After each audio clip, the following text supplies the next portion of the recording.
Bom dia, boa tarde, boa noite. Meu nome é Paulo Elmil e está começando mais um podcast Nerd X-Wars. E aqui em loco comigo, ao vivo... Humberto. Ao vivo, o Malvito também tá ao vivo. Tá ao vivo também. Mas eu falei, em loco ao vivo. Ao vivo, que eu podia estar morto. E, não em loco, mas ao vivo, de um link direto dos Estados Unidos, nosso sinopeiro oficial, o rei quadrinístico das galáxias... Aqui é o Vitor X, galera. Obrigado, aí me promoveram hoje. Gostei da promoção. Né? Obrigado. E tem também o fisiculturista, o maior fisiculturista do X-Wars. E não pode confundir com CrossFit. Não. Não é crossfiteiro.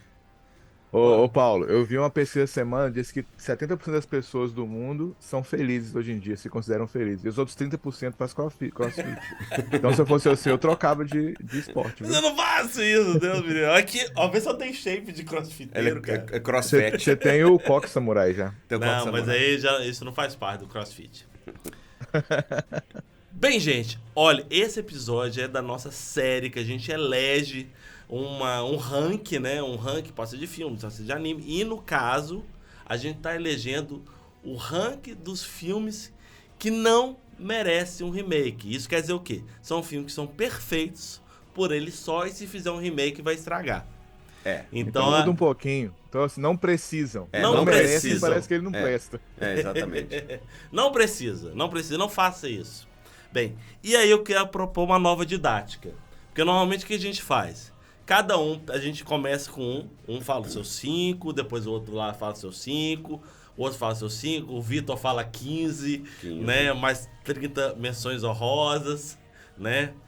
Mas aí eu queria propor o seguinte, a gente fizesse uma roda. Começasse com falando um filme, a gente vai raciocinar, ver se vale a pena, se não vale a pena. Aí depois o outro faz um filme e a gente vai fazendo essa roda até a gente chegar no 5.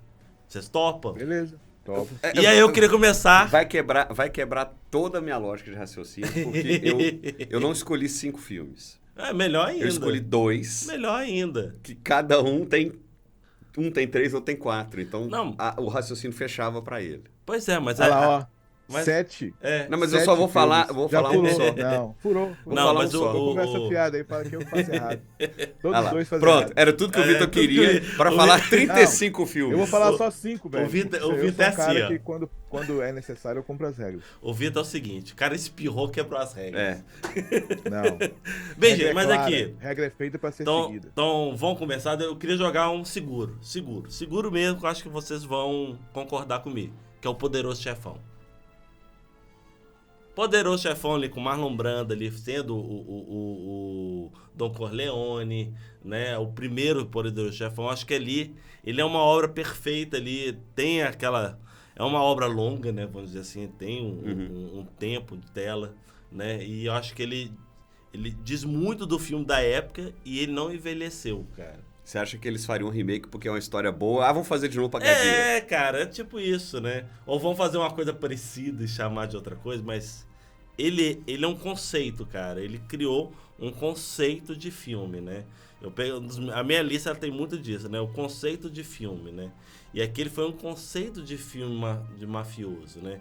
Dos bastidores da máfia, da relação com a comunidade, né? Eu acho que ele tem tudo...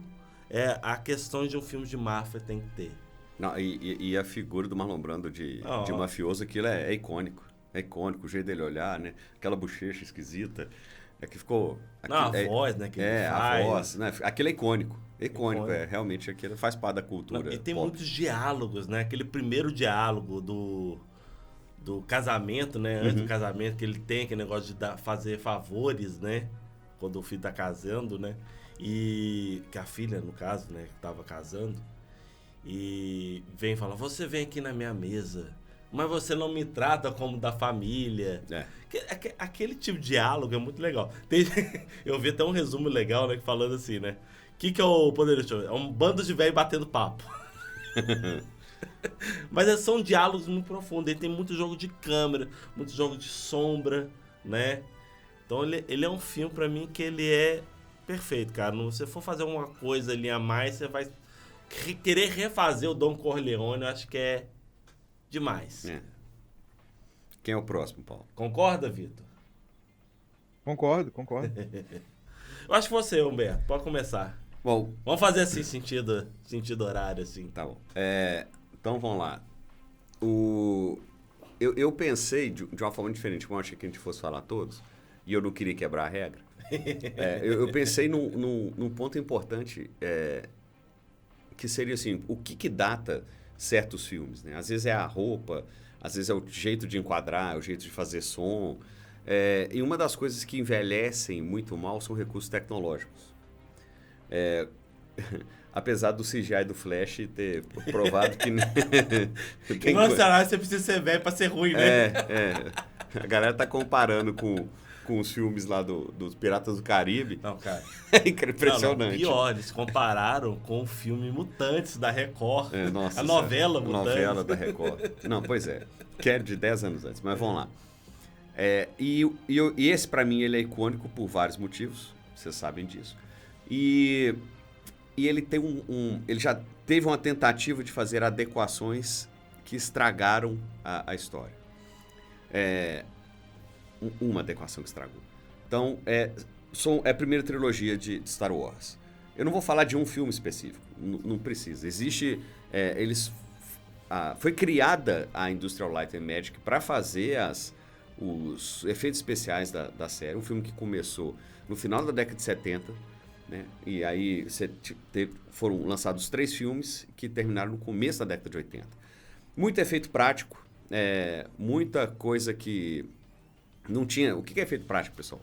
Você vai fazer um fundo, você pinta um fundo à mão, numa projeção de vidro. Você não põe 200 mil bonecos de CGI para fazer Stormtrooper. Você vai lá e pega uma tela e pinta, contrata um pintor e pinta a tela. E a turma contrasta com um fundo falso pintado. Era nesse nível.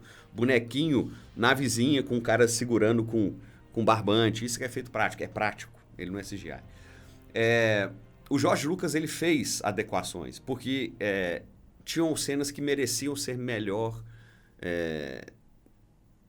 Por exemplo, uma cena em que o Luke Skywalker está lá em Hoth, lá naquele planeta gelado, no Snow Speeder, tem a coluna da nave. Tem um vidro, tem uma barra de metal que encaixa os vidros, e aí você vê, através da coluna de metal, o AT-AT andando lá atrás. Aí eles pegaram aquilo e vieram com o CGI e deixaram preto para não...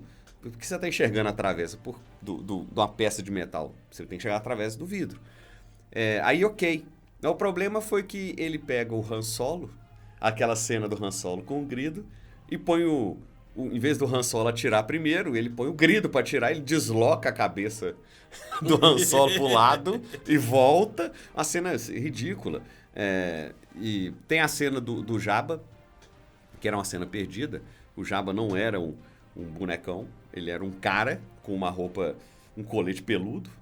E aí o Han Solo dá a volta atrás dele e deveria pisar no rabo do Jabba. E aí eles deslocam ele pra cima, a cena ficou meio esquisita, mas era uma cena perdida. Mas você fala isso quando eles fizeram eles aquela adaptação, remasterização, colocaram um CGI. Isso era adequação de cena. Aí... tinha uma cena perdida, vamos colocar essa cena. Aí, não, eu tenho uma ideia, vamos fazer o Han Solo atirar depois. Começou ali, eles não mudaram, eles não fizeram um remake, eles não fizeram um filme novo. Só que daqui pra frente alguém tem uma ideia brilhante, não o Dave Filoni, mas alguém, porque ele é dos bons, alguém lá da Disney, né, tem uma ideia brilhante, assim, vamos refazer isso, porque aí a gente põe, melhora as naves e melhora não sei o quê. Aí era para melhorar só a coluna da nave. Aí já puseram o Han Solo atirando. Aí você começa a alterar a história. E o universo que o Star Wars está tornando tudo canônico, tudo amarrado, algumas coisas vão começar a ficar esquisitas. E vão começar a criar história, criar remendo de história. Tem coisa que é datada e que vai ficar datada, mas que faz parte da história. Hoje em dia é difícil eu chegar para uma criança e falar assim, que... assiste um Star Wars que tem muito efeito especial legal, aí ele vai ver aquele filme de 77 e vai achar estranho. Porque se ele for ver pelos efeitos especiais, que era uma coisa que chamou muita atenção na época, talvez aquilo não chame atenção. Mas, pelo amor de Deus, Não refaz isso não estraga uma história icônica, não troca personagem e muda a história para adequar uma nova série de coisas, porque esse é o meu maior medo com remake de filme que tem tecnologia datada e que pode ser melhorado, pode, mas é o caboclo querer fazer igual o maldito Rian Johnson, né? O meu filme é maior do que o universo Star Wars, eu vou botar o dedo aqui e vou estragar tudo. Então essa é a minha observação. Só duas coisas, Humberto. Lembrando que a gente tem um episódio, Corujão, que a gente fez do primeiro filme, né? Quando era só Guerra nas Estrelas, né? Né? Não tinha nem número, nada, né? E outra coisa, eu acho que o Star Wars, a trilogia clássica, ela entra numa categoria, não só que eu acho que não tem que ter remake mesmo, que eu acho que ela é perfeita. Não, a gente comentou muito isso no nosso episódio do Corujão, que a gente tem coisas datadas, tem coisas que são, mas ela é uma obra com importância, né? É uma obra que influenciou várias outras, mas eu acho que ela entra numa categoria que é aquele filme que não só ela é muito importante, a gente acha que não tem que remake, mas ela é aquela obra que todo mundo quer ver algo mais daquela história, daquele universo, né? Então, assim, a gente quer ver, por exemplo, a Série da Ahsoka, a gente quer ver os Mandalorianos, né? Que tá dentro daquele universo. Né? Então eu acho que ela é uma subcategoria do que a gente tá falando, né? O que o Dave Filoni fez, quando ele fez Mandaloriano na primeira temporada, tem coisa lá de efeito prático. Tem. Mal feita, como seria no final da década de 70. Não é porque é mal feito. Tinha limitação tecnológica. Com recurso da época. Com recurso da época. Então ele utiliza daquela mesma linguagem, porque isso para mim foi fantástico. Porque você leva para o público aquela mesma percepção de que o olhinho que está te olhando, que vai atender a porta, é um cabo de vassoura com um cara segurando, que ele balança todo torto, aí mexe um olhinho lá na frente com pálpebra. Para que robô tem que ter pálpebra, né? Mas isso era uma coisa que fazia sentido na época e vou perpetuar isso porque isso faz sentido nesse universo, nessa galáxia. E aí, esse tipo de coisa é que para quem está acostumado com aquilo, não ficar vendo coisas muito diferentes, como aconteceu na segunda trilogia, onde tudo é de fundo verde, aí você começa a perder um pouco daquela memória afetiva para quem, igual eu e o Vitor assistimos lá na época, ver aquelas coisas dos bonecos de borracha, sabe? Assim, falta isso. E o Dave Filoni está colocando isso de novo. O Baby Yoda, bicho, o Baby Yoda, ele é um bonequinho, ele não é um CGI, ele é um bonequinho andando com aquelas perninhas, você vê que tem um cara puxando cordinha para um lado e pro outro, ele tá andando assim. Tem algum efeito CGI? Tem. Mas ele é muito prático. Ele usa muito prático, porque essa linguagem foi que levou muito do desenvolvimento da ciência de imagem de filme de Star Wars. De Star Wars. Criou uma identidade, claro, né, velho? Criou uma identidade e ele respeita essa identidade. A própria transição, né? As transições de tela. A transição de tela é terrível, cara. Você não vê filme fazendo. O filme que faz isso, ele faz uma referência a Star Wars. Ponto. E a gente tem aqui um equipamento nosso que as transições de tela são de Star Wars. São de Star Wars. O dia que ele comprou, que chegou o equipamento, ele foi testar. Cara, isso é muito legal, isso é de Star Wars. Mas pra quem não é, fala, nossa, que transição feia. Que é aquela transição, né, que vem uma tela que vai carcomendo a outra. Tem um degradê, né? Ele vai sumindo, assim. Vai tirando uma. Tem outro que passa assim, pro lado. Isso é muito característico, muito característico. Legal. Vitor, o seu, pra rodada. Então, vamos lá. Só comentando, tá? Como que eu fiz a minha lista, é o seguinte, eu escolhi... Tem filmes que são perfeitos ou quase perfeitos, o tanto que pode ser. Por exemplo, eu gosto muito de Brilho Eterno de Uma Mente Sem Lembranças, Clube da Luta, tem um monte, O Poderoso Chefão, apesar de não ser um filme que eu amo, eu concordo que ele é um dos melhores filmes de todos os tempos e tudo. Só que eu decidi escolher filmes que tem a ver com filmes que eu acho que não precisam de refilmagem, porque são perfeitos, igual é a premissa, só que estão no nosso mundo aqui, no mundo nerd, entendeu? Então, assim, eu não sei se... não tô falando que os outros não sejam, só falando assim, eu pautei por isso daí. Eu também. Apesar que Brilho Eterno tem ficção científica, né? Mas eu não acho que é muito do nosso lado. Então, vamos lá, o primeiro filme que eu escolhi foi Blade Runner. Nós temos um programa falando sobre Blade Runner aqui no canal. É um filme dirigido por Ridley Scott. baseado num livro de Philip K. Dick, né? Androides Sonham com Ovelhas Elétricas, que tem lá o Han Solo nele. Então, só isso aí já é bom. Já salva um monte de coisa. Mas tem o Harrison Ford lá nele, tem o Rutger Hauer, tem uma das melhores falas de todos os tempos, que o Paulo até colocou, né, no nosso podcast lá. A gente tem A um fala podcast de Corujão que a gente fez sobre o filme. Corujão sobre o filme, que vale a pena, galera. Vale a pena mesmo. E falando sobre é um filme que tem muito efeito prático também, né? Ele é um filme de 82, ele tem muito efeito prático e os efeitos práticos dele foram feitos de uma maneira tão boa que, na minha opinião, mesmo hoje em dia, eles não atrapalham a imersão do filme. Você vê a cidade, você vê o carro, você vê, sabe, as tecnologias e você compra aquilo ali numa boa mesmo hoje em dia. Então, assim, meu primeiro filme é esse aí, e por tudo que ele representou no cinema também, né? Assim, ele fez o estilo de ficção científica também chegar em outro... Apesar de, na época, nos cinemas não ter sido um sucesso tão grande, mas ele criou, né, um subgênero da ficção científica aí. Não criou, mas ele fez esse subgênero da ficção científica se popularizar e ficar muito importante. Então eu acho que minha primeira dica é esse aí. Porque, e assim, você vê que o 2049, ele é um filme bom, mas ele não é tão bom quanto o primeiro, mesmo com todo o Blade Runner 2049. Muita gente fala muito bem desse filme 2049, muito crítico tal e tudo, mas ele não tem o mesmo apelo. O que, na minha opinião, daqui a, sei lá, 50 anos, eles vão falar de novo de Blade Runner, né, original, e 2049 vai ser uma nota de rodapé, entendeu? Porque a grandiosidade, o que eles conseguiu fazer com aquilo ali, pra mim, foi... Isso é minha opinião, tá, gente? Se discordar e manda mensagem pra gente, fala, tal, e tudo. Não estou falando mal de 2049, estou só falando que eu acho que esse é muito melhor. E a continuação não ser tão boa quanto, vai acontecer até em outros filmes que eu vou falar aqui, e até ajudam a provar isso, né? Que mesmo não sendo uma refilmagem do mesmo, a continuação não consegue alcançar a importância do primeiro. No caso, então, o Blade Runner, ele não merecia. Ele não merecia porque ele teve, né? Uma refilmagem. A história não é exatamente a mesma. Não foi uma refilmagem, foi uma continuação da história. É uma continuação, Beto. Você acha? A gente tem, inclusive, a gente tem a segunda, a próxima continuação. Ah, não é porque o Harrison Ford tá lá, né? Ele é uma continuação. Né? É o Passa no Futuro. Não, cara, você vê, eu assisti o filme, eu gostei do filme, eu não lembro da história. Pois é, você vê que não é marcante. Eu lembro que eu assisti e eu gostei. Eu fui também, a minha expectativa estava baixa. Eu não estava esperando tanto. Eu achei que fosse ser um remake. E eu fiquei com isso na cabeça. E realmente, ele é uma continuação. Só que ele realmente não marcou. Realmente ele não marcou. Cara, é um filme bom. Eu lembro que quando eu saí, eu falei, o filme é legal, cara. O filme é legal, talvez permita histórias de spin-off daí pra frente. Mas passou, eu esqueci. Cara, eu fui contrário. Eu gostei muito do 2049, né?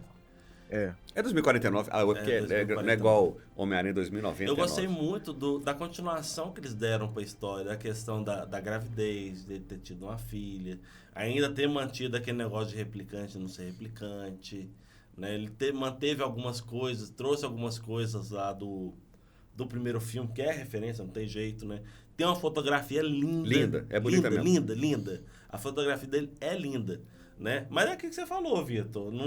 Se você for comparar, se você quiser botar numa balança, que eu acho que não é o caso, né? O primeiro filme é surpreendente. Não, melhor. Cara... Ele constrói um universo fantástico. O outro, ele é aquele negócio. Você quer ver mais histórias daquele universo. Exatamente. Então você quer ver ali aquele universo um pouquinho mais envolvido. Você quer ver ali a terra desolada que tá lá, né? Os replicantes. Você quer ver um pouquinho mais sobre a história dos replicantes, né? Então aquele negócio lá que a gente acaba descobrindo. Desculpa, gente, se quem tá ouvindo achar que é spoiler, né? Que a gente descobre que é uma filha e tem aquela construção de sonhos que vão para os replicantes, né? Para ter Cara, aquilo é muito legal do universo. Ele trouxe coisas a mais. Né? Aquele negócio dele interagir com o holograma lá da casa dele. Aquilo tem tudo a ver com inteligência artificial, cara. É legal. O filme não é ruim. O filme não é ruim. O filme é bom. O filme é bom. Aquele negócio, eu lembro do Raj, né? Que ele ficou apaixonado pela Siri. Ele tá quase, né? do Big Bang Theory. Lá ele tem uma Siri holográfica que ele vai se envolvendo com ela e acaba assim, perdendo conexão humana, né? Tem uma questão filosófica? Tem. Ela é tão impactante quanto foi o Blade Runner da década de 80? Não. É porque hoje a gente já discute muito Hoje mais. a gente já conversa mais sobre isso. Hoje a gente já tem essas histórias e aquele final, assim, permeando. né, o nosso... o final do Blade Runner, aquilo é muito icônico. muito icônico. Aquela fala final. Os onde vários finais. Não, só tem um final. Né? É que ele tá assim, ele podia simplesmente ter matado porque, gente, o Han Solo ali, pronto. O Blade Runner, ele tem a versão do diretor, a versão não sei o que, eu nem sei qual que mais é a versão original do negócio. Eu não sei. Tem várias versões, né? Que muda o quê? Algumas coisas e o final muda um pouquinho, mas assim, dá pra ver. Mas legal. Volta pra você agora. Então, eu queria, novamente falando sobre questões de filme, né? De o que trouxe pro universo, criou um novo tipo de filmar aquele tipo de assunto, cara. E a gente já fez um podcast sobre esse filme. Eu queria trazer o ET, do Steven Spielberg. O ET do Steven Spielberg, ele tem a questão prática, ele tem uma questão nerd muito próxima ali, né? Ele tem aquela questão dos grupos de garoto, né? Tem aquela questão do ET que é feio, mas é bonzinho, que você consegue criar uma empatia, né? Tem aquela questão dos caçadores, né, de ET, do governo indo atrás. Então, assim, eu acho como um filme de ficção científica com extraterrestre e aquele tipo de filmagem dos anos 80 do Steven Spielberg, cara, influenciou também muitas outras obras. E eu acho que é um filme que não precisa de uma refilmagem, não precisa até de uma continuação, que a gente teve no nosso podcast, a gente falou que estava programado uma continuação terrível, né? Que ia pro Planeta dos ETs lá, ia ser terrível. Mas eu acho ele assim, ele é extremamente icônico e por mais que você tenha uma tecnologia hoje, não merece um remake. Não, ridículo. Depois que você já teve um monte de filme de ET, um monte de filme que se inspirou no ET para fazer cópia. Filme, né, que passava no SBT de tarde. A gente conversou muito sobre isso. O que acontece? Nos anos 80, mais nos anos 80 que nos anos 90, né? Mas nos anos 90 teve também. Tinha um sucesso no cinema, que é aquele sucesso, né? Que a gente não tinha muito. Tinha um sucesso muito grande do ano. Aí vinha um monte de filme pra TV... que era a mesma história, mas era um bichinho diferente. Trapalhões fez Star Wars, pra você ter ideia. É igual o bonequinho genético da China.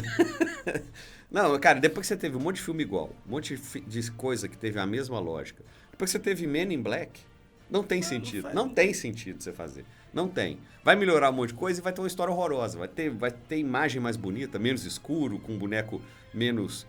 que é um carinha vestido numa hora e é robô que faz movimento robótico, né? Para o tempo. Vai melhorar isso? Vai. Dá ganho pra história? Que tem a fumante que faz a voz. Tem um fumante que faz a voz. Não vai. Não vai. Esse aí é fracasso total. Pra mim é isso. Traz o seu próximo, Humberto. Meu próximo também, lá vai. Não é um filme. É um conjunto de filmes. Esse é um conjunto de 4 filmes. De Volta pro Futuro. De Volta pro Futuro. Você fazer um remake para melhorar aquela imagem do DeLorean voando, que é aquela cena, aquela imagem pra época era legal. Hoje com televisão 8K é feio. Mas você vê recortado, né? Você vê que é recortado, né? Você fazer um filme inteiro para melhorar a tecnologia das coisas, para ter uma cena do skate flutuante mais radical, coisas assim, cara, vai dar tudo errado. Porque aquilo é um filme que tem uma linguagem anos 80 clássica, total. As não músicas, é a cara dos anos 80. É a cara dos anos 80. As músicas que na época fizeram parte do filme, Power of Love, virou um clássico. A música, por si só, talvez fosse ter sucesso, porque ela já era uma música legal. Você ouve e você lembra do De Volta pro Futuro. Aí eles iam fazer uma música nova, ia chamar Dua Lipa para fazer uma música que fosse uma música legal. Quebra a identidade, sabe? Ia ter muita quebra de identidade do filme. As coisas de tecnológica, né, de dentro do DeLorean, lá do carro, lá com nem LED tinha. Os números, os mostradores, tudo de tecnologia esquisita para hoje em dia, você teria uma tela de LCD, sabe? E o carro seria um carro antigo, que assim, sei lá, um Opala, um Vectra. Não dá. Essa quebra, a própria questão do bullying, que é uma coisa que faz parte lá do filme, né? Aí hoje a turma ia querer amenizar, que não era... O bullying talvez fique muito ruim, vamos tentar, porque pega mal, falar de... Ah, cara, eu acho que ela tá onde tá, ela acontece nos anos 80, ela vai para um futuro que eu acho que é a visão do futuro lá com o Bife. É típico daquela época, não faz sentido hoje. É uma visão que a gente tinha. Lá era 2000 que ele foi, o futuro que ele foi era 2015. 2015, né? Já passou, é passado. E era a visão que a gente tinha na época, que já ia ter carro voador, já ia não sei o quê, ia ter Tubarão 34. Não, ia ter um monte de coisa. A previsão da chuva que vai acabar em 3, 2, 1. O tênis, bem que o tênis tem, né, hoje. O tênis que amarrava sozinho. O skate flutuante, que eu lembro que a galera ficava assim, pô, hoje é o dia que tem... Era pra ter o skate flutuante e não teve. Esse tipo de coisa, eu falei assim, não teve o skate flutuante, agora vamos colocar que é 2050 e tanto. Não faz sentido. Tem uma zoeira que eu acho que é do pessoal do Choque de Cultura, né? Que fala, e aí, cientistas? Até hoje, o que vocês estão fazendo? Pleno 2022, não temos o skate voador. E agora, cientistas? Pois é, não, aí tem que... Tô botando muita fé lá nos cientistas coreanos que estão lá trabalhando lá com supercondutor, que funciona em temperatura ambiente, porque aquilo é o primeiro passo pro skate voador. Tá certo que um monte de gente falou que não conseguiu reproduzir o mesmo efeito, então, assim, pode ser que a gente adie isso mais uns 50 anos. Carro voador a gente quase já tem, né? Que tem os drones. Carro com hélice, pô. É helicóptero. Mas você me lembrou que eu vi uma montagem que fizeram na internet que colocaram com o McFly, colocaram o Tom Holland como McFly. E como o Dr. Brown, colocaram o Robert Downey Jr., cara. Eu vi isso aí também. Você viu? Essa montagem. Ficou até legal, mas fala, cara, não vai ser a mesma coisa, cara. Não vai. A gente precisa daquela visão errada de futuro que os anos 80 tinham. Aquilo era legal. E tem um conceito de filmagem diferente, e uma coisa que é legal, assim, o DeLorean não chegou no Brasil. Não era um carro que a gente tinha como referência, né? E nos Estados Unidos, ele era um carro que foi um fracasso de vendas. Então, era basicamente, se fosse no Brasil, era um carro assim, você chegou para montar uma máquina do futuro e colocou ela numa Belina 2. Era assim, era... falar o Lada. Lenda do Lada? O Lada é russo, pô. Mas chegou no Brasil, então, foi fracasso. Assim, não, mas é porque ele era caro demais. Ele não vendeu bem nos Estados Unidos porque ele era muito caro. Então, era como se você colocasse o DeLorean no Ipanema. Lembra do Ipanema? Nossa, não. Não. Sabe? Então, e pra gente aqui, o DeLorean era um carro fantástico. Porque ele era um carro futurista para quando ele foi lançado, e ele ficou... Ele era de alumínio, muito caro, então ele foi um fracasso de vendas por causa disso. Eu queria ter um DeLorean. Todo mundo queria ter um DeLorean. Eu quero... Cara, o jogador número 1, lembra o jogador número 1? Que é um mundo virtual que o cara tinha, que o carro dele era um DeLorean. E o DeLorean, ele foi... É engraçado que, assim, o DeLorean, ele é a sucata tecnológica, né?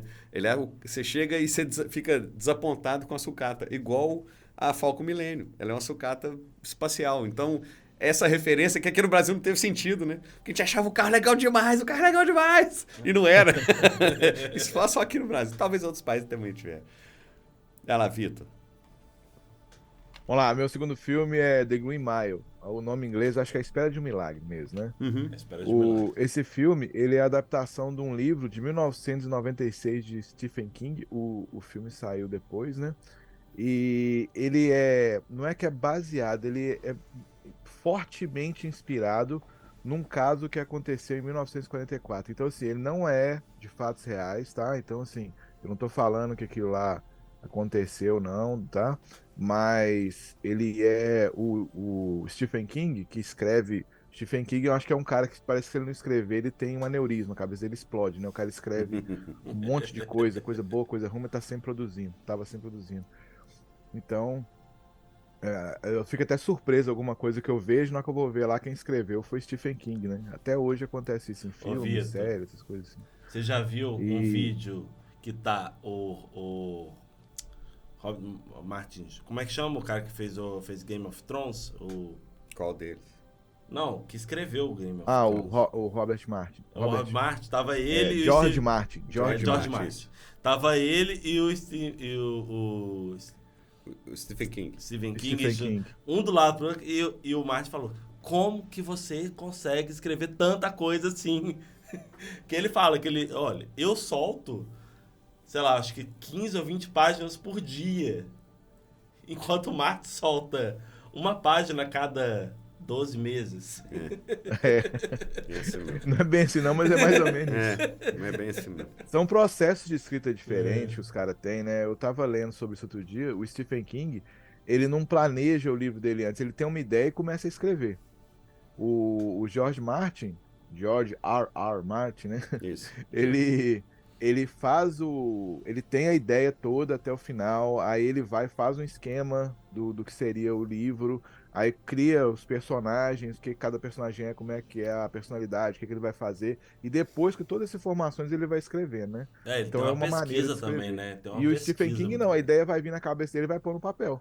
E aí ele produz de tudo, né? Mas falando do filme aqui, por que eu escolhi aqui A Espera de um Milagre? Ele é um filme, né? Ele foi dirigido por Frank Darabont, com o Tom Hanks ali no papel principal. E o Tom Hanks é um guarda, né? Da penitenciária lá. E ele é responsável por o que eles chamam de Green Mile, porque o piso é verde, né? A milha é verde ali, onde ficam os criminosos que são condenados à morte, à espera da execução. Entendeu? E de repente aparece um camarada gigantesco lá, um cara igual um Hulk, assim, acusado de ter matado e violentado duas meninas, duas crianças. E só que o cara não corresponde com o que eles falam que ele fez, né? E aí vai se contando uma história, tem toda uma coisa ali que a gente não sabe se é magia, o que é que acontece lá, que ele consegue fazer algumas coisas diferentes lá, né? Quem não assistiu, eu recomendo muito assistir esse filme. E tem muita coisa interessante. Além da história ser muito interessante, além de ter uma coisa de fantasia ali no meio, né? Ele é classificado como um filme de fantasia também, drama, fantasia. Ele tem uma visão, uma humanização dos personagens. Então, assim, não é que o cara tá ali condenado à morte, mesmo que ele tenha feito alguma coisa, ele matou alguém, ele foi cruel em algum momento, eles não desumanizam esses personagens, sabe? Até o vilãozão lá, mesmo assim, você vê que tem a coisa da loucura, as coisas assim, mas o importante é mostrar que existe o mal no mundo, existe o bem no mundo, o ser humano é capaz de melhorar, de evoluir, que ainda existe coisa boa. Então, assim, cara, é um filme que eu recomendo todo mundo assistir. É um filme que muita gente vai ver e não vai pensar. O filme é tão bom que mesmo quem não gosta dessas coisas assim, fora do normal, essas coisas de fantasia, na minha opinião, ele não se importa muito com aquilo. Porque aquilo ali é um extra, é um a mais que tem no filme, assim. O mais importante é a história daquelas pessoas ali dentro. E eu não acredito que eles vão conseguir fazer esse filme tão bom quanto foi feito na época. Porque a questão não é que precise de efeito especial, ele não precisa de efeito especial, o que tem ali é mínimo. Quando tem algumas coisas, né, diferentes que o John Coffey lá faz, o grandão faz. Mas o carisma do Tom Hanks, o próprio John Coffey lá, né, ele, que é o Michael Clarke Duncan, ele faleceu há pouco tempo agora, 50 e poucos anos, eles falam, a família falou que foi coisa de coração e tudo.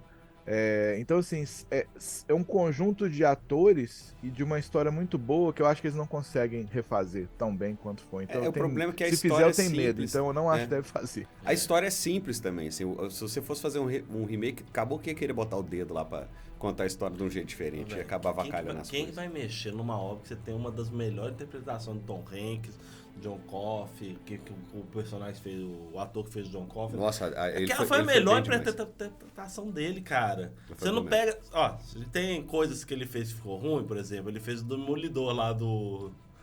Que ele era o Fisk, né? No primeiro filme do Demolidor lá. Sim, sim. Né?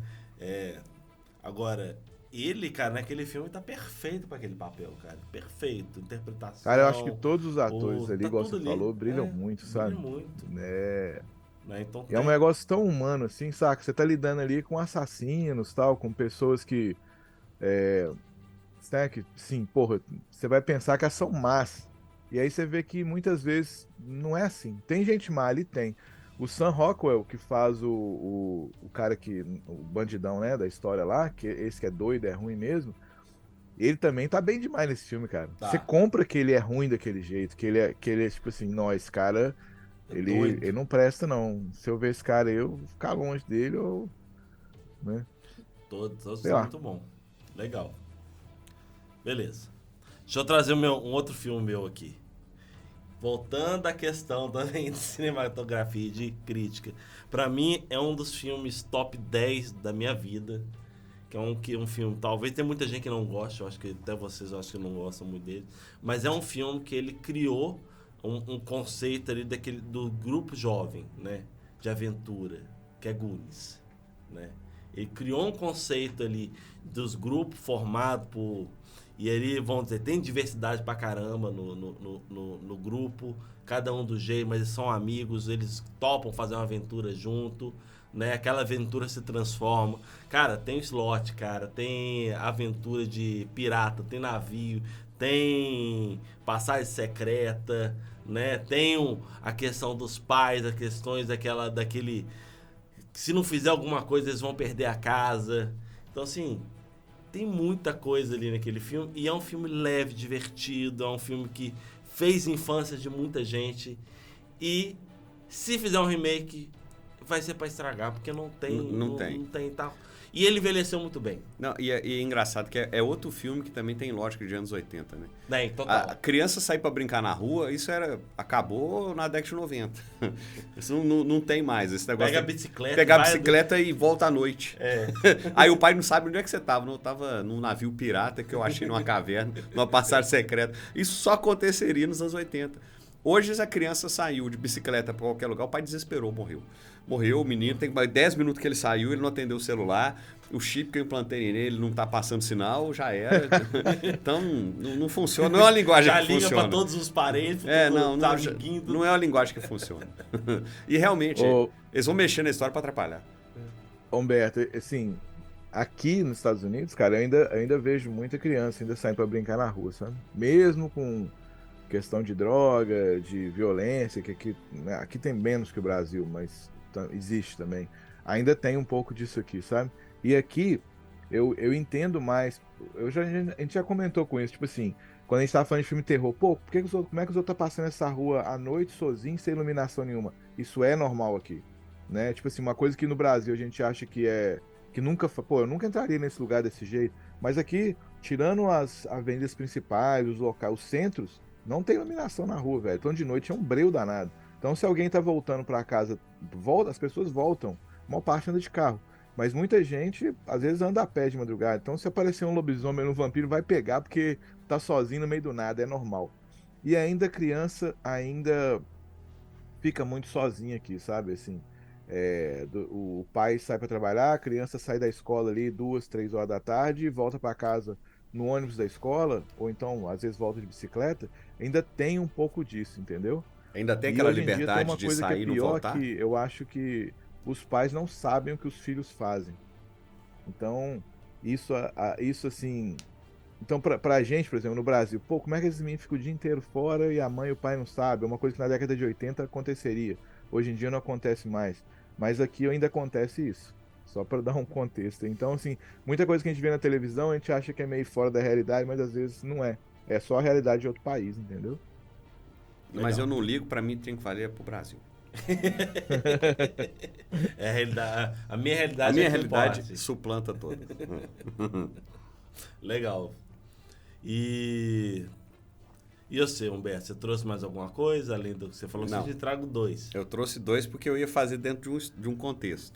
Porque não é um filme ou outro, né? Tem uma sequência, entendi. né? Tem um universo ali que foi criado. Entendi. Ele já tinha quebrado a regra, né? já Tinha eu só colocado falei 7 2. filmes, Tá sem vendo, Vitor? Nem vergonha eu na você cara. que quebrou uma regra, você tá vendo, né? Eu só falei 2, não vou falar mais nada, só falei 2. Vitor, Você, Vitor. já pula pra você então. Então vamos lá. Eu escolhi agora Exterminador do Futuro 2, Dia do Julgamento.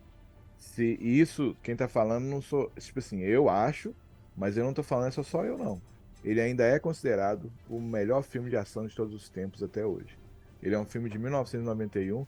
Gostem ou não, quem não gosta eu respeito, né? O gosto da pessoa, mas ele até hoje tem esse ranking, ó, quando eles vão ranquear os filmes de ação, os melhores filmes de ação, ele sempre tá lá em primeiro lugar. É um filme dirigido por James Cameron, com meu tio Arnold no papel principal do Exterminador. Dessa vez, o Exterminador volta para, em vez de acabar com o líder da existência no futuro, para salvar ele de um outro Exterminador com a tecnologia mais poderosa, né, uma tecnologia melhor que veio para acabar com ele.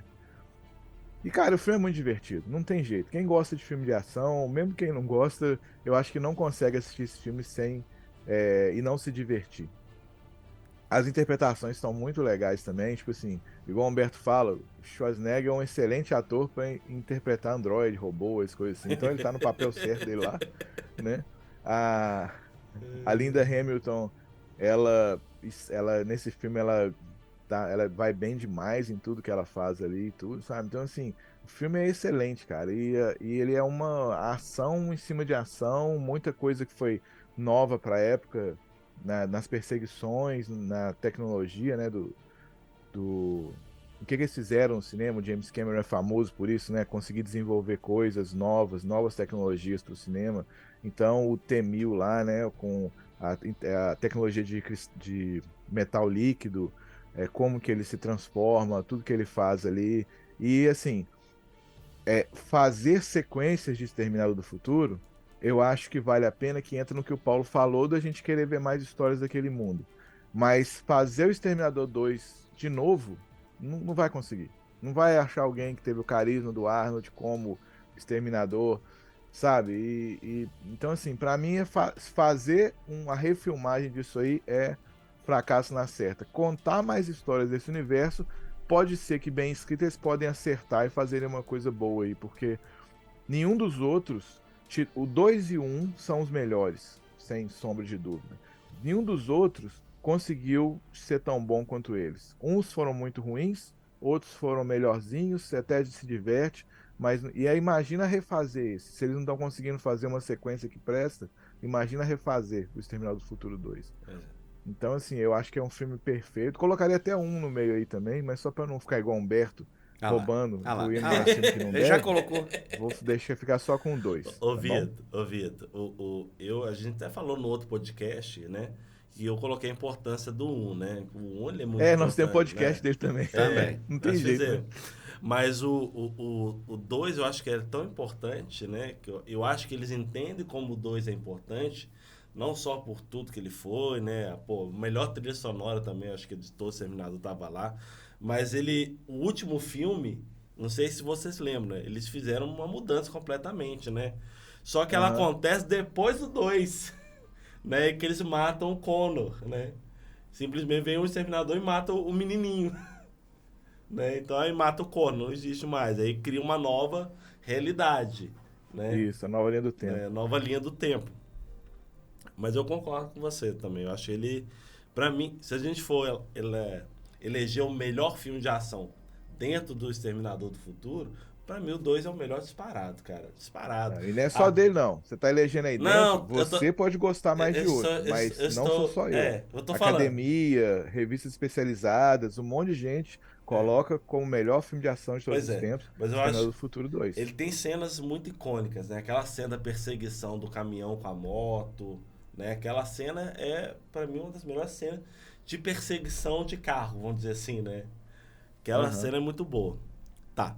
Deixa eu trazer mais um aqui pra gente falar. Queria trazer aqui um filme que eu acho que também é outro filme que marcou a infância. Ele teve continuações, né? Ele teve uma franquia terrível, foi terrível, mas o primeiro ele ainda é. Não acho que ele envelheceu mal, tá? Mas eu acho que ele ainda é um ícone do cinema de fantasia, que é a História Sem Fim. História Sem Fim, ela tem um desenvolvimento legal, ela tem uma questão de terror no meio da história, ela tem uma questão de muito de esperança, né? Ela é a cara também dos anos 80. Cara, só outras coisas dos anos 80 aqui. Mas é isso, cara. Mas eu acho que ela tem um conceito daquela fantasia que ela tem uma roupa de infantil, mas não é, sabe? Então, assim, e ela tem um quê de... Quero ver mais desse universo fantasioso, mas só que não deu certo para os filmes que vieram depois, né? Que tentaram trazer novas histórias daquilo. Eu não vou falar. Por que não? Você não gosta? Cara, quando eu assisti... Você pode comentar, você não pode falar mais filme, que você já quebrou as regras todas. Não, já falei só 2. Quando eu assisti na época, ele foi realmente importante. Depois, eu acho que ele perde o sentido. Eu acho ele muito infantil. Então, assim, a chance deles de ter um remake é boa. Até porque já tentaram fazer outras coisas a partir dele. Tentaram fazer um tipo de continuações daquela... Mas aquela muito... Eu não vou falar nem Sessão da Tarde. É o filme que passava do cinema em casa do SBT. Né? Que era mais... Assim, segunda-feira Quem era... viveu vai entender isso aí. As graduações, né? Tem a Sessão da Tarde, que cinema em casa. É a base da Sessão da Tarde. A base da Sessão da Tarde. Você tem uma qualidade um pouquinho pior, cara. Mas eu acho que é um filme, cara, que... Ele tem uma pegada diferente, assim. Acho que ele tem efeitos práticos. Demais. Muito efeitos práticos. Você tem me corrija se eu estiver errado. Tem o Falcon, né? Que é aquele dragão com cara de cachorro. Dragão com cara de cachorrinho, né? Minhoca, sei lá. Né? Dragão chinês aquilo. Tem aquela cena, por mais que seja... Tem alguns problemas de efeitos especiais, sim, hoje em dia. Mas aquela cena final, né? Que ele voa no Dragon, aquilo lá é icônico, cara. Sem contar a música, né? Falcon. Então eu lembrei de um filme, então. Eu vou colocar, por favor, um filme traga depois. pra nós. Vai falar 8, então, vai lá. Não, então não vou falar, não. Então vai, Vitor. Deixa eu estruturar Vitor. melhor na ideia. Então vai pro Vitor e volta pra você depois. Não, vocês ainda tem mais um, não tem? Eu tenho mais um. Pois é, depois você eu falo mesmo. Não, são 5 filmes, são quantos filmes? 5. 5? Eu falei 3, então tem 2. Isso, você vai falar o agora 4, definiu... aí ele vai falar o quinto, eu falo 1. Tá. Então vamos lá. Eu coloquei aqui As Duas Torres, o segundo filme do Senhor dos Anéis. Cara, Peter Jackson foi um mago, ele acertou trazendo esse livro, né, do Tolkien, que é a origem de um monte de coisa que a gente gosta. O Senhor dos Anéis é o maior livro de fantasia clássica, né, de alta fantasia, high fantasy, não clássica, que a gente tem. Inspirou RPG, inspirou, né, os jogos que a gente gosta, inspirou um monte de coisa, um monte de escritores, um monte de criadores na área de fantasia, seja de filme, de história, de série. E era uma responsabilidade muito grande trazer isso para o cinema e não ficar paia, entendeu? E o Peter Jackson conseguiu fazer isso com a maestria. Nessa trilogia, para mim, o melhor dos 3 filmes é As Duas Torres. As batalhas que existem aí nesse filme, sabe? A interpretação dos personagens. Cara, o Viggo Mortensen como Aragorn, ele rebentou. O Ian McKellen como Gandalf, ele vai bem demais. Liv Tyler como Arwen. Bicho, não tem, pra mim não tem um defeito nesse filme. Apesar de eu gostar demais dessa franquia, né, do Senhor dos Anéis, e eles falaram que talvez eles façam no futuro, quando acabar a série Anéis do Poder, estão falando de fazer uma negociação para fazer uma minissérie, em vez de filme, uma minissérie contando assim, a história dos Seus Anéis. Apesar de um lado meu querer ver essa história contada de novo, eu acho que nunca vai chegar aos pés desse filme. Eu acho que ele é perfeito. E você pensar que com o passar do tempo, talvez efeito especial, CGI, ele pode... Eu não acho que ele deixa a desejar em efeito especial, mas com o passar do tempo pode começar a pesar um pouquinho desse lado, mas pra mim ele é irrefilmável. Se filmar de novo, não vai ser tão bom. Então, fica aí, Senhor dos Anéis, As Duas Torres. Não, é épico. Como o Vitor está falando dos 3 filmes ali, não só de... Não, eu falei de um filme. Porque não tem. O filme do meio, os outros, o primeiro e o terceiro podem. Na verdade, ele foi gravar tudo de uma vez só, os 3 filmes, e foi dividido, né? A gente pode considerar ele como um filme só. É o Tomé do Vitor. O Vitor fala que o primeiro filme pode, o Retorno do Rei pode. Olha lá, você tá querendo fazer o que você fez errado. Você ia falar mas As Duas Torres pode não. Eu As acho que duas torres é um filme só, tô falando das duas torres. Olha lá, Não tô olha lá, falando. olha lá, olha lá. Mas outros dois podem? eu acho que o filme, cara, ele tem muito coisas assim A elevadas. Batalha do Abismo de Helm, cara. Aquela Nossa, batalha eu não. adoro ela. Eu tenho birra só por causa do Gillen. Eu acho que tem. É. Isso é foda. Isso me Mas, incomoda. cara, tem muita Muito. coisa ali que teve uma escolha muito boa, que é, por exemplo, maquiagem, cara. A maquiagem, muita gente ia querer fazer CGI, cara. Mas a maquiagem ali, tanto dos próprios personagens que fazem a Sociedade do Anel, né? Efeito prático, por exemplo, quando tem a filme, na verdade eram crianças, né? Pra dar aquela impressão de que eram menores, né? Não, tem muita cena de perspectiva que é absurda. Perspectiva, que é absurda. Mas a maquiagem, cara, principalmente dos orcs, cara. Uruk Hai. Cara, é fantástico. Cara, o orc em si, o orc normal. Se eu não me engano, acho que ganharam o prêmio com maquiagem também. Ele era o ganhou. filme com maior quantidade de Oscar e Oscar técnico, acho, no mundo. Eu só não sei se foi nesse, né? Porque os 3 ganharam o Oscar. Aí eu não sei qual deles e aí, ganhou. mas ou se mais de um ganhou. Aí, Vitor, até tem um exemplo interessante do fato da evolução da linguagem. O orc, ele não era daquele jeito. A gente nunca viu o orc do Senhor dos Anéis daquele jeito. Os orcs, quando eles estão em Moria lá, buscando... Em Moria, não. Acho que em Moria também. Que mostra o orc narigudo, feio, com os dentes feios, não sei o que e tal. A gente tinha sempre a imagem daquele orc verde, uns magrelos esquisitos, uns grandões, verdões, tudo. Só que esse é o tipo da coisa que, com a evolução do cinema, você levando a imagem para cada vez coisas mais extremas, né, para ser diferente, para causar medo, aquele orc que a gente via em desenho da década de 50 não faria sentido nenhum, dar medo nenhum. E aí eles tiveram... O Uruk-hai é quase um demônio. E eles fazem aquela... Massa. Não, mas ele não era assim.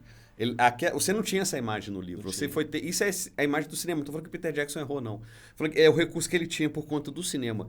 Da evolução do que dava medo, ele teve que exagerar as figuras que eram para ser medrosas e que no livro original elas não seriam daquele jeito. Não tô falando que é errado, não. Só tô falando assim, só aproveitando um parênteses. Tem um... Falando sobre efeito prático também, né? Tem um orc lá, um Uruk-hai, que quando eles estão lá de frente um exército pro outro, aí um senhor lá, ele acaba soltando a flecha e matando um orc, aí eles começam a gritar. Aí tem um orc que grita, velho, e a boca dele abre muito. Aí depois eu fui ver, tem um ator com a maquiagem que grita, só que eles pegaram e fizeram tipo um animatrônico, onde que a boca dele abre muito mais, né? Ela consegue... Aí eles mesclaram as imagens, né? Filmando o animatrônico e filmando o ator, né? Então na hora que ele dá aquele gritão e a boca escancara de um jeito inumano, jeito muito maior, quase igual um leão, né? Uma coisa assim. Aí é porque eles colocaram. Então eu achei muito legal, cara. Na época que eu vi, eu falei assim, nossa, como é que esse bicho conseguiu gritar desse jeito? Que, né? É CGI, então não é CGI, é efeito prático. Eles têm muita coisa legal, né? Você tem a fotografia linda, cara. A trilha sonora é fantástica. Assim, esse filme, trilogia, eu acho que ela tá... Né, tá? Tivemos ali os Hobbits, legal. Tivemos ali a série, né, que ainda tá indo para a sua segunda temporada, legal. Mas essa trilogia, né, do Senhor dos Anéis, cara, ela tem o seu local na prateleira do cinema, cara. Não tem jeito. Pra mim, tá no topo. Tá. Porque os livros são a Bíblia Sagrada. E muita gente começou a entender um pouquinho mais de RPG depois dos filmes. Pior que tem gente que nunca leu e nunca vai ler o livro, não leria, viu o filme. Tem gente que foi fantasiada ver o filme, né? Teve. Foi de Gandalf ver o filme. Berto. Não, Berto. Não foi de Gandalf, não. O problema foi que a gente não tem foto disso. Eu fui de Nazgûl. Eu não fui de Gandalf, eu fui de Nazgûl. Só do mal, rapaz. Tava do lado negro da força nesse filme. A gente não tem foto disso, eu acho absurdo. Essa é a vantagem de ser velho. A gente não tinha celular com foco. Não é que até você é velho, é que você faz as coisas e ninguém tem prova. Humberto, esse filme, cara, eu adoro esse filme, eu revejo. Agora eu tô revendo as versões estendidas, que tem um monte de cena que não foi pro cinema, né? Os filmes são bem maiores. Maiores ainda que já são normalmente. E o livro consegue ser muito melhor. Muito, então, assim, muito. O filme é excelente, cara. Mas quem gosta, vai ler o livro. Quem não leu, cara, que isso. É uma viagem incrível. maravilhosa. Você consegue pegar aquela pessoa que gosta de ler, Tolkien, ele não é uma leitura fácil. Né? Ele tem muita descrição, é um ritmo diferente, né? Leva-se muitos anos para chegar em alguma coisa. Cinema, ele tem um ritmo maior, então ele pega um cara, mas ali a essência da história, do mundo, da construção daquele mundo tá ali. Então você acaba trazendo mais gente para conhecer aquele universo, inclusive, e para coisas que foi a mais, né? Por exemplo, RPG, outros filmes de que tem essa alta fantasia, né? Conhecer um pouquinho mais dos elfos, um pouquinho mais dos anões, e aí vai, né? Deixa eu trazer mais... A única coisa que eu... Só desculpa, Paulo, mas a única coisa que eu posso falar de ruim nesse filme é o que o Humberto falou. O do Gimli ser alívio cômico demais o tempo inteiro, entendeu?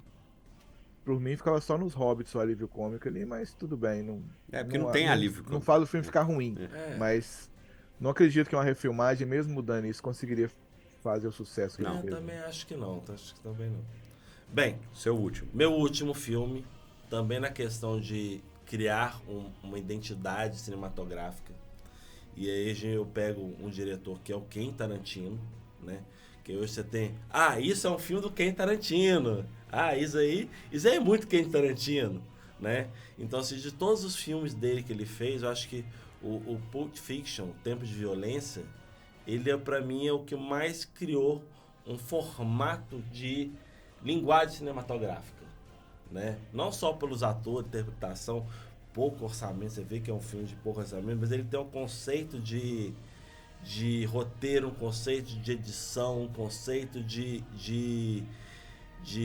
diálogos, né? E muitas cenas icônicas, muitos personagens icônicos, e aquele negócio, são várias histórias que se entrelaçam, né? E que você sai meio impactado do filme. Eu acho que ele é uma obra que, por mais que a pessoa seja fã de Quentin Tarantino, não vai ficar igual, nem se o Quentin Tarantino quiser fazer de novo, vai ser a mesma coisa. Eu acho que ele não faria. É igual um Drink no Inferno, que você assiste o filme, você fala, é um filme do Quentin Tarantino. E não é. Ele revisou o roteiro. Alguém querendo aproveitar a linguagem que existiu de Pulp Fiction e tudo que vinha de Quentin Tarantino. O Drink no Inferno é a cara dele. Assim, é tudo ali, tá? A cena do cara contando ao fundo, meio desfocado, como é que é Ele viveu na guerra, ele gesticulando enquanto outras pessoas estão conversando assim na frente. O foco principal são as pessoas conversando na frente. E atrás tem um cara contando, assim, gesticulando que tá matando e mordendo. Aquilo é Quentin Tarantino pagando. Você para de prestar atenção na cena principal, vai prestar atenção no fundo, que não tem nada a ver com a história original. Né? Um vampiro num boteco no meio do nada. A forma de apresentar personagem também, né? Tem coisa assim, é esdrúxulo e é certo para aquilo, né? Faz parte da linguagem. Esse é o tipo de coisa, se você entrega para alguém, o cara vai querer fazer o jeito dele. Aí esse é o que eu tenho a plena certeza. O cara fala assim, eu vou fazer agora o meu jeito de fazer. Eu tenho certeza, porque para que o cara vai copiar? Para copiar já tem. E algumas coisas também talvez fiquem datadas por causa do momento do cinema, não por causa de tecnologia ou de ator. Você pode trocar atores ali que talvez as pessoas não sintam falta do John Travolta. Mas você pode botar outro cara. E foi um filme que trouxe o John Travolta de volta, né? Para os holofotes, né? Sim, aquele filme é muito doido. E a partir dali, tudo que veio depois, né? Você fica esperando, assim, ele tá sempre criando uma linguagem que é dele, mas que não é Pulp Fiction. Então, assim, realmente, ele foi um ponto de partida para um monte de coisa. E o Quentin Tarantino gosta de surf music pra caramba. Ele sempre usa surf music eu tô falando isso porque eu tenho uma banda de surf. E, aliás, tem um vídeo muito legal que você tem na internet, dos bastidores, daquela cena clássica da dança, né? Dele filmando, né? Como é que ele filmou, ele ao mesmo tempo dançando do lado do câmera. Não, faz assim, faz assim. E ele dançando. Cara, é muito legal os bastidores desse filme. Quem procura aí, tá aí no YouTube, deve ter documentário, isso aí. Mas procura, que tem é muito legal você ver os bastidores dessa gravação. Então, vamos lá. Agora, o meu último. Antes de passar, só comentando isso aí, eu sei que não é a opinião da maior parte das pessoas, muita gente vai achar ruim comigo, mas eu não gosto de Pulp Fiction. Eu acho fraquinho pra caramba. Mas eu concordo com o Paulo quando ele fala que ele meio que inaugurou um estilo de filmagem. Quentin Tarantino, pra mim, tem outros filmes muito melhores. Bastardos Inglórios é foda. É muito bom. Cães de Aluguel eu acho que é melhor que... tem uma pegada parecida com Pulp Fiction, mas pra mim é melhor. Né? Então, eu acho que... tipo assim, eu acho que o Quentin Tarantino, ele virou tão queridinho do povo que qualquer coisa que ele faz, o outro fica babando no ovo dele, entendeu? Então, eu tenho minhas resistências. Apesar de eu achar que, por exemplo, quando ele faz Bastardos Inglórios, é o melhor filme que ele já fez. Aquele personagem alemão lá, aquele investigador alemão do exército, cara, aquele personagem, ele é violentaço. O ator é foda. Um dos personagens mais legais que eu já vi no cinema. O ator é foda. O ator é foda. Aquele ator é foda. Mas É. as cenas com ele são tensas demais por conta do jeito Tarantino... Não é que ele tá comendo o Apfelstrudel, batendo colher no dente. Tarantino, não. Aquilo é muito tenso. Eu não gosto de Pulp Fiction. Mas eu entendo a sua lógica, Vitor. Mas a minha lógica foi o seguinte. Por exemplo, dos filmes do Quentin Tarantino, um dos que eu mais gosto é Kill Bill. Mas Kill Bill é uma grande homenagem a vários filmes de samurai, né? O Bastardos Inglórios, ele tem algumas referências de filmes de Segunda Guerra Mundial, né? Você falou aí dos Bons Companheiros, né? Ele tem muita referência, por exemplo, de Poderoso Chefão. Tem. Né? Então, assim, o filme que eu pego dele, que tem uma linguagem que é dele, cara, que é assim, 100% dele, é o Pulp Fiction. Eu tô entendendo o que o Vitor tá falando. Eu entendi também. O que eu mais gosto, por exemplo, é Kill Bill, porque eu gosto daquela linguagem dele. Pulp Fiction, pra mim, foi marcante, fantástico. Eu achei fantástico. Agora, em termos de filme, sim, você quer ver... Eu acho o Bastardos Inglórios inacreditável. Cara, o Bastardos Inglórios consegue ter cenas de tensão miseravelmente tensas. Aquela cena que tá no bar, que o cara tá no bar e ele pede 3 whiskies, né? Errado, né? Ele pede... Não, cara, aquilo ali foi... Aquilo... E o maldito... É o tempo todo tenso. Quando dá aquele aliviada, é quando ele faz o trem errado. Ele faz o trem errado. Quando ele faz...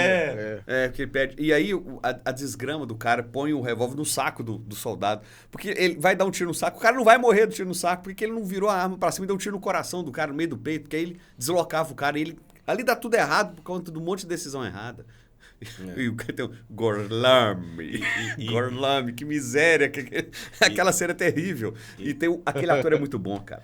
Ele inaugurou uma coisa nesse filme também, que é aquele final que não é real, né? Você fica toda esperando aquela coisa. Uma realidade alternativa. É uma realidade completamente alternativa, né? Que a Totalmente gente viu depois agora em Era Uma Vez em Hollywood, né? Não sei se é o nome isso, Era Uma Vez em Hollywood, mas é mais ou menos isso. É isso mesmo. Era Uma Vez em Hollywood. Que ele também faz um em final... inglês é isso, o Once Upon a Time em Hollywood. Então vamos lá. O meu outro filme vai um pouco na lógica do que você falou do... Não necessariamente é é uma ideia que começa com estilo, aí eles fazem uma continuação e matam o estilo. Foi Top Gun. Que, aliás, eu descobri que chamava Hot Shots em inglês. Top Gun, ases muito loucos. Top Gun é do cara que fez lá o...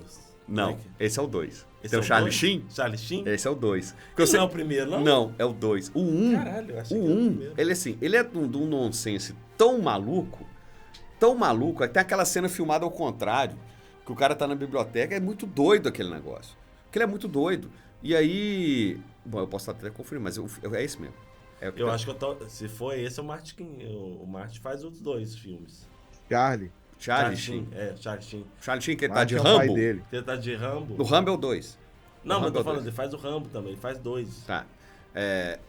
Não mesmo. Vamos lá. Não é não. Olha aí no Google. Aí. Vamos olhar. Na edição nós colocamos aqui quem que é o ator principal. Eu te mostro aqui, pô. Eu tô com o Google aberto aqui. Porque eu tive ideia agora, você não acha que eu não tive que buscar em algum lugar? Eu acho que não é não, mas pode ser que seja. Eu tenho quase certeza que é, cara. Ai. Eu acho que é o Charlie Sheen nos dois. É Charlie Sheen nos dois. Dá um pause aí. Dá um tapa aí pra dar um pause. Take para pesquisa. Bem, gente, descobrimos que o Humberto estava errado no começo. Por favor, diga o nome certo do filme. Top Secret. Top Secret. Não era com o Martin. Não, é com o Val Kilmer. Por isso que eu fui confundindo. Embaixo d'água. Não era. Top Secret. Que o Top Gang veio depois. Ele é a sequência que estraga.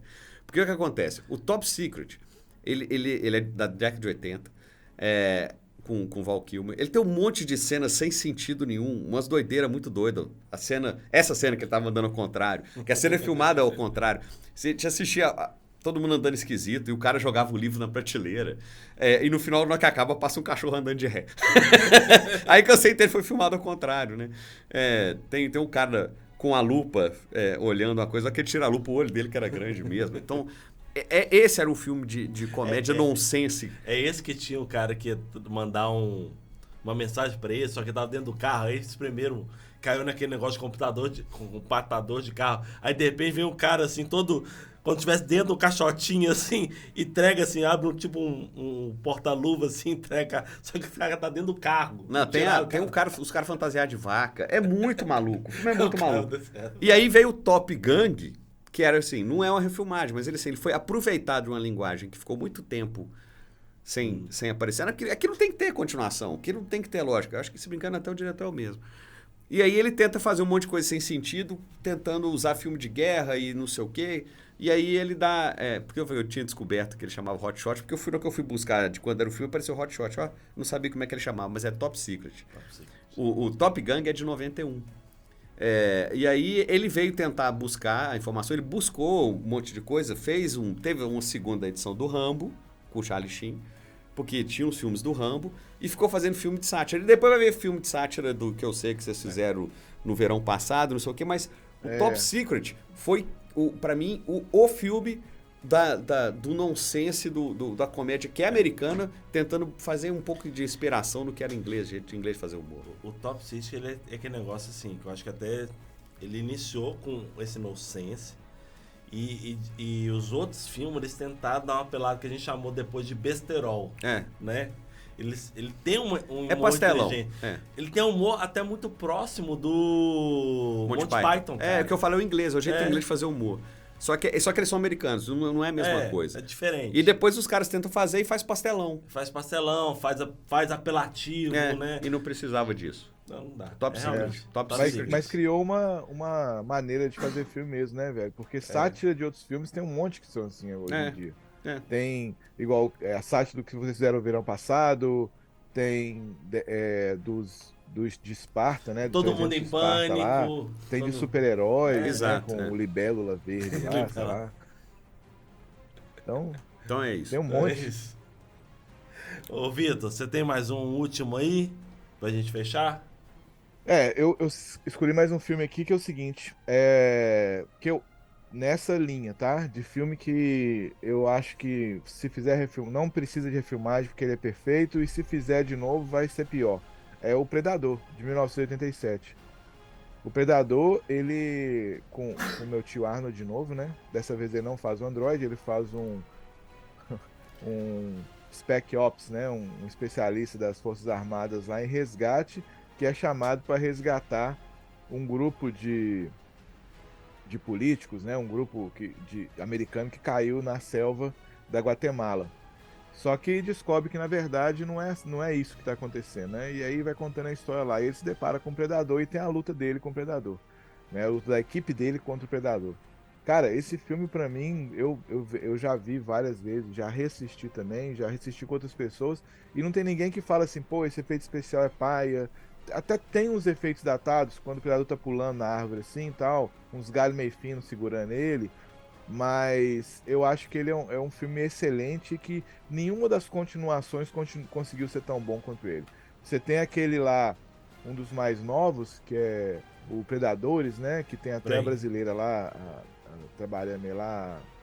Você fala o Prey ou aquele outro Predador que eles são raptados? Não é o Prey, não. É o que eles são raptados e são levados pro planeta de caça lá. Que tem um pianista lá, o ator que fez o pianista. Isso, tem o Andrew Bode lá, que ele é o principal.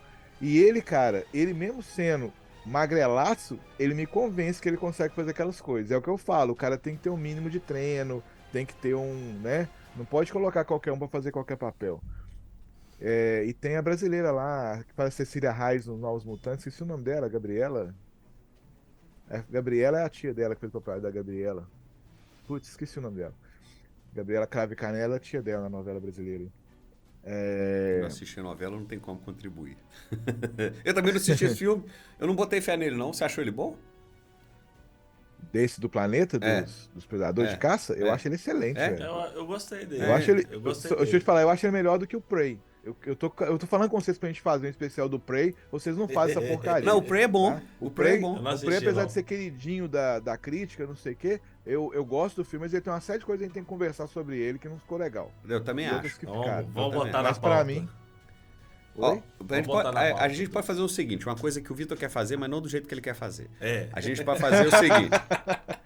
A gente não vai fazer do jeito que ele quer fazer. Pera, eu acho importante fazer, não do jeito que o Vitor quer fazer. Isso. Eu também acho Eu também importante acho. isso. O Vitor quer fazer o seguinte, vamos fazer um revisando a franquia do Terminator. Tem 8.500 jogos no meio do caminho, tem revistinha, tem um monte de coisa. Não dá pra fazer, nós temos que fazer uma série de 2 A anos. gente tem que criar uma série de podcasts só pra isso. Só pra isso, só pra isso. Aí a gente pode fazer o seguinte, a gente pode fazer da essência do que era o Predador, falar só dos filmes e falar os pontos fortes e fracos de cada um. Aí eu acho que rola. Porque tem o Prey, eu assisti o Prey, eu achei o Prey legal. O Prey tem erro, assim, que me incomodou. O Prey eu tenho que assistir. E aí eu assisto esse aí que eu não assisti. Mas eu concordo com o Vitor que o Predador não merece refilmagem, porque, primeiro, ele começou a franquia. O Dutch, ele tá em revistinha, ele tá em jogos, ele é um personagem que depois ele recebe... Videogame? ele recebe sangue dos predadores, então ele continua vivo por mais tempo, ele resiste à radiação, ele acabou virando... Acho que no meio da revistinha que ele ganhou um pouco de habilidade sobre-humana. Então, assim, ele se manteve na franquia. E ali não tem que mexer, cara. É filme de guerra. E ali não dá pra colocar outro cara sem ser o... O tio do Vitor tem que ser. Vitor. É ele. É ele. Apesar dele não ser androide. Legal. É um filme que ele não faz um androide que ele vai bem. Ele vai bem. Agora aqui, antes da gente fechar e rever o que cada um falou, o Vitor tá ali com o papel de parede do Conan, né? Isso. O Conan é um exemplo dos caras que tentaram fazer uma refilmagem e foi uma bosta. E foi horrível. Fizeram uma refilmagem lá com o Aquaman. Jason Momoa. Com o Jason Momoa. Que ficou... Não era tudo menos Conan, cara. Né? Então, E assim, olha que o Momoa é um cara bem carismático, né? É. Então, mesmo com o carisma dele, não conseguiu Não emplacar. deu. Isso Mas aí... eu não falei do Conan o Bárbaro, de 1982, porque isso aí não é filme, isso é um estilo de vida, isso é uma religião. Então, isso aí não é outro patamar. Ó. Filme é uma coisa abaixo de filme. Vocês que estão chegando agora, não viram outros podcasts, o Vitor, ele tem uma cerimônia, né, Vitor? Que ele, Um ritual. Ele vê, um ritual, literalmente um ritual, né, de que ele assiste, eu acho que é 1 ou 2 vezes no ano, No mínimo 2 vezes ao no ano. mínimo 2 vezes ao ano, para renovar a sua fé na humanidade. Isso aí. Né? Então, assim... E depois do filme, eu pego a espada e eu treino, igual o Conan faz também, pra poder... É o ritual, segunda parte do Essa ritual. parte vocês ignoram. Beleza, revisando aqui o que a gente falou. Bem, eu falei aqui Poderoso Chefão, ET, Goonies, História Sem Fim e Pulp Fiction, Tempo de Violência. Humberto trouxe aqui a franquia, a trilogia clássica Star Wars, né? 3 filmes. Trouxe De Volta para o Futuro, também a trilogia. Não, são 4. 4. São 4. Quadrilogia. São 4? São 4. São 4, são 4. Então tá. 7. Vou fazer uma conta aí, 7. Top Secret, que é Oito. que ele confundiu aqui com Top Gang. Top Gun. Meu, é top. Ó, top. O Vitor trouxe Blade Runner, né? O primeiro filme. Aí ele falou de 2, porque ele falou do 49 também. Falou. Vamos lá. Não falei nada disso. Eu falei por que ele é Você bom. é só 2, vocês que se briguem. Ele trouxe A Espera de um Milagre. 3. Trouxe O Exterminador do Futuro, o filme 2. O Dia do 335 Julgamento, filmes. né? Que se eu não me engano. 335 Sim. filmes aí já. Trouxe As Duas Torres, Senhor dos Anéis, As Duas Torres. Mais né? 3. Sim. Que na verdade não tem como se dividir, realmente. Você tem que não tem três. jeito. E trouxe Predador, né? Que é o primeiro filme que tem o tio dele lá protagonizando lá. Que aí ele falou do Predadores e do Prey. 1987. Então, ele falou de pelo menos uns 75 filmes aí nessa história. E aí o único que não vai ser brigado por não ter quebrado a regra sou eu. Eu? Que eu falei 3. Tá? Então fica aqui registrado, tá? Não, que o mas único se que não você for quebrou a olhar isso, regra foi Poderoso eu. Chefão tem 3 filmes. Pronto. Mas o único que tem o Don Corleone, o único que tem Don Corleone é um. Isso é verdade. Mas eu acho que o que Beleza, respeitou a regra fui eu. único que tem um Desculpa, Schwarzenegger. não, seu argumento não foi aceito. Bem, gente, é isso. Espero que vocês tenham gostado. Se vocês têm outra lista de filmes que vocês não consideram que merecem um remake, que precisa de um remake, que vai estragar, hoje lá no YouTube você consegue lá deixar nos comentários, deixa pra gente lá, vai lá no YouTube e deixe seus comentários da sua lista de filmes que não merecem um remake. E se você discorda de mim, do Humberto ou do Vitor, pode mandar tanto nos comentários como para o nosso e-mail, que é o xsospodcast@gmail.com, que a gente lê no próximo episódio. É isso aí, galera. Até a próxima. Até a próxima, pessoal. Que a força esteja com vocês. Falou, galera. Um abraço, até mais.